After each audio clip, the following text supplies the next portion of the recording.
Hello friends, ఈరోజు మనము గోంగూర stock ఎలా చేసుకోవాలో నేర్చుకుందాం.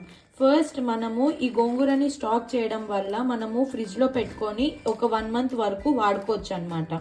ఇది ఎలా చేస్తారో ఇప్పుడు ప్రొసీజర్ చూద్దాం. ముందుగా ప్యాన్ పెట్టుకొని దాంట్లోకి ఆయిల్ వేసుకోవాలి. ఆయిల్ వేడెక్కాక ఈ గోంగూరని దీంట్లోకి వేసుకోవాలి.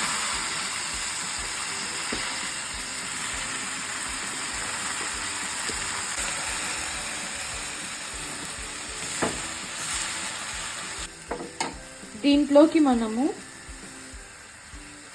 1 టీ స్పూన్ పసుపు, ఒక 1 స్పూన్ కల్లుప్పు యాడ్ చేసుకోవాలి.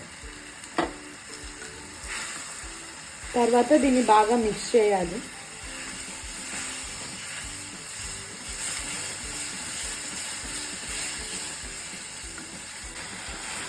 ఈ స్టాక్ వల్ల ఏమవుతుందంటే మనం దీన్ని చల్లారాక ఫ్రిడ్జ్లో పెట్టుకుంటాం కదా.